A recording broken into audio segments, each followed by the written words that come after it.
So, hello everyone, welcome to my helmet show, or what should I say?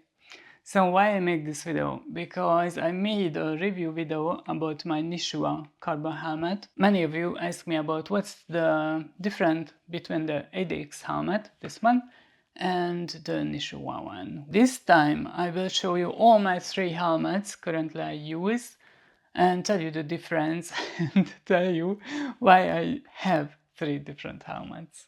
So let's see.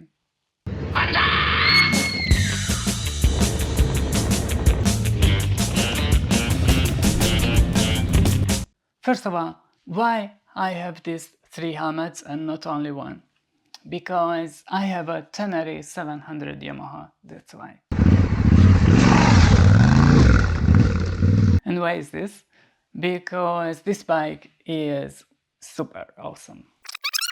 And why is this? Because with the T7 you can ride on long journeys. You can ride motocross track.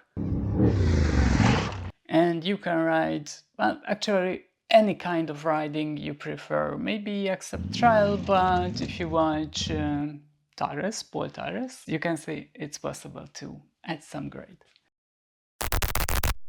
So first, when I got the Tenere 700, I thought it will be a normal adventure bike, although I saw already the Seeker one from Paul tires, and I knew maybe it's possible to ride a little bit harder than a common adventure bike. So first I had this helmet, the ADX-1, which one is super in my humble opinion. It has a modular chin part. You can just raise it up and down when you go to the shop riding, or you just stop and don't want to take off the helmet because it's raining or too cold, or yeah, for any reasons, and you want to eat or drink or talk to someone, you can just do it very easily. It has visor, of course, and it has drop-down sun visor, which is awesome on long rides, you know, when the sun goes down. And this one also has a peak, like the other ones.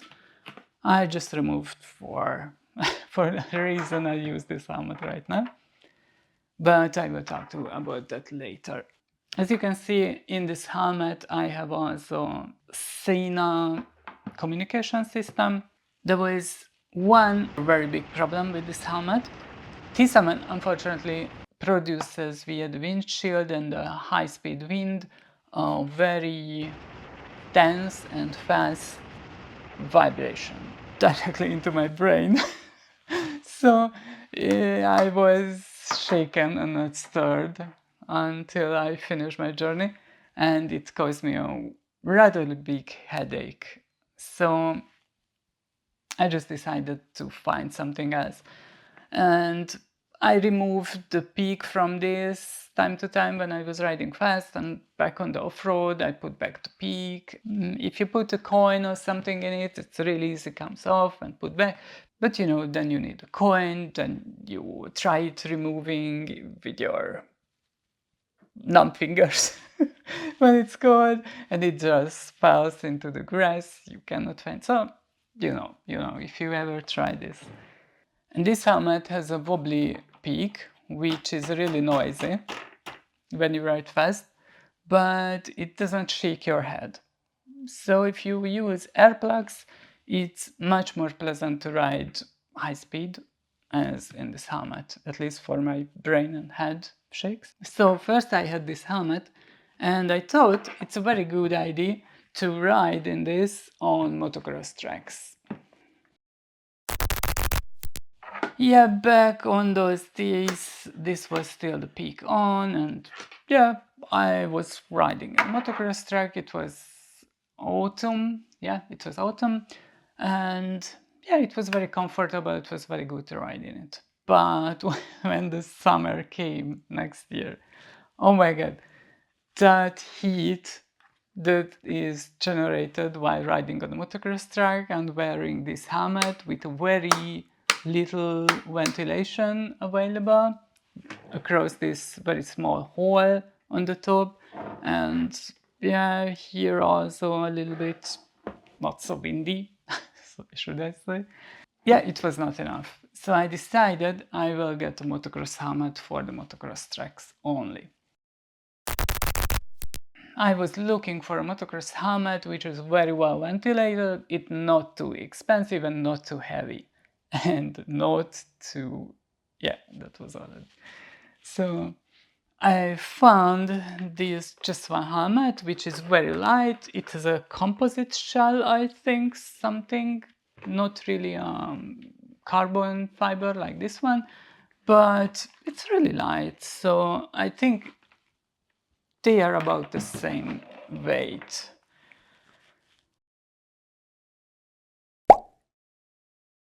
And now I had awesome ventilation, works very well in the windy situations too. I can ride about 120, 130, maybe 20 kilometers per hour on the highway, and it's still acceptable to ride in it wearing the motocross goggles. But that was the backdrop of it. When I was riding this helmet in the summer, the ventilation was superb when the weather was okay. But when the weather turned cold or it was rainy, well, it was not very comfortable. There was no wind protection for my face, and when the rain came, it stinks like nails and it even hurts. So I really needed a visor. This was too hot, this was too cold. So what was the solution? This helmet. This helmet is just like a motocross helmet, way less ventilation, but way more ventilation like in this one. This one has a visor with pin lock, which is very important for me. This one has a double D lock, just like this one. So it's kind of motocross-ish helmet, but with a little bit adventure vibe. And it's super light because it's carbon, it's very thin shell, so I think it's not I'm sure it's not as safe as Shoei or RA or any great brands, but I think it's good enough. It's about the same design as Klim helmet, Cryos, I think, the basic version.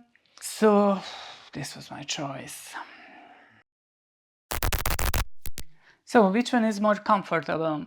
They are different level of comfort, of course.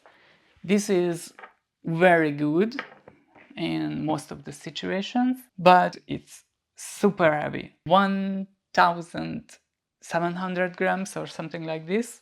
And I also have the inbuilt communication system, and I have a, this chin thing which I made in 3D editor and printed out. And if I had a camera on and everything, I think it's about 2 kilograms, which wearing in all the day adventure is it's not pleasurable. And also when I have the camera here in front, I have a feeling of very hard pulling forward the helmet. This part of the helmet here just going more down and down and down, and this happens after every jumps, every great bumps, and so yeah, it can be really annoying on off-road adventures. So the motocross helmet comfort, yeah, airflow, this is everything this helmet is about. So in the summer I mostly use this helmet. And I told everything I know about this helmet yet. The only test is missing, the hot summer day rides. I will try it on the motocross track, on long adventures and on the highway too.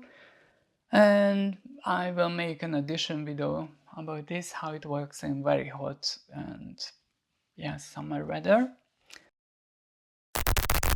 So the foam in this helmet is very comfortable because it's very thick.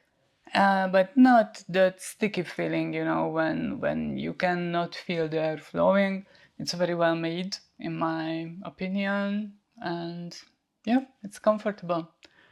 In this helmet, it's motocross helmet, so the foam is stronger, but it attaching your face and hair in much less places, so the sweat and the airflow can go much faster and you can stay much more drier.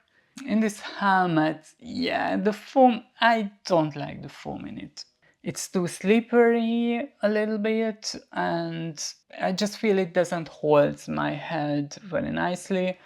So I tried the smaller one, and it was already like, ooh, I couldn't even breathe in it. Maybe this helmet is not for my head shape or something like this. In the comments, please let me know if you know any adventure helmets which is lightweight, which has a peak, which has a built-in sun visor. This is not really necessary but important for me. Which has a openable chin bar. It's modular helmet.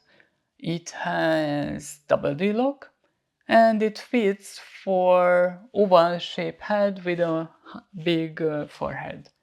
So if you know any kind of helmet like this, please let me know because I'm really curious. I didn't find any.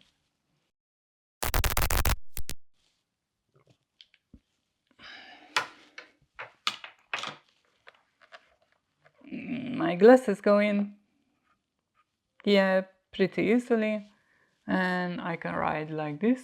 So it's rather comfortable when I wear it. I feel a little bit push here on the chin side and yeah, on the side of my head maybe, but it's really okay. So I can open and close this thing. It looks badass. Yeah. Open and close this is really firm. And yeah, I got everything at hand. And when I want to talk to someone, I just open it. It doesn't look cool. Yeah, this is the talking thing. So it doesn't look cool like this, but you can eat, drink, talk, and anything else you want to do with. Taking on and off, it's easy. Even my goggles stayed on. Even my hair is okay. Okay, let's see the motocross helmet. Yeah, the motocross helmet sits nicely too. The glasses go in a bit harder, but I can still wear it. I cannot remove this helmet while I wear the goggles, and removing it requires a little bit more trickiness. Hair-wise, it's a real hair maker. So now we come to the Nishua. So taking on and off the Nishua is a real nightmare. I just leave the lock like this, but the glasses just slide in easy and it sits even more comfortable in this helmet. When I'm talking, I can feel the cheek padding pushing my face really hard. It holds the helmet very firm and nicely on my head. And this is why I like this one. Removing this helmet while you wear your glasses, it's also impossible, so I try to remove like this. Yeah, hair making compatibility is good enough. So let's summarize what we know about these helmets. This helmet is for big adventure bikes, in my opinion.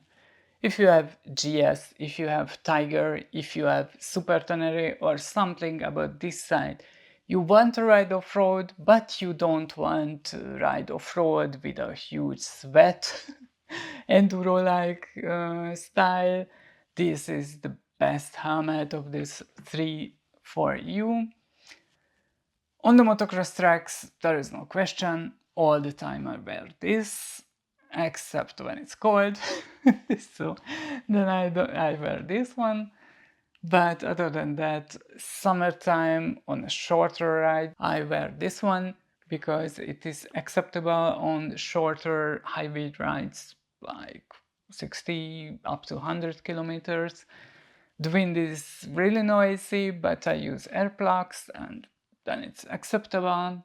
But you must take attention for the cold weather because when your hair is sweaty and you go home late night and the night is cold, then your head can easily have very cold feelings. So this is this helmet, and this helmet for any other situations where I don't have to frequently take on and off the helmet because it's a nightmare in this one. But otherwise, this is a light helmet, this comes with a visor, and it's really nice to ride in it.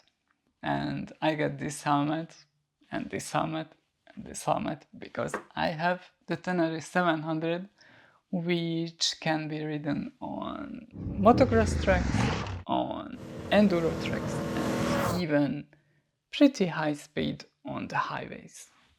If you have any other questions about the helmets or about anything else, just ask me in the comments below, and hopefully see you next time. Ciao!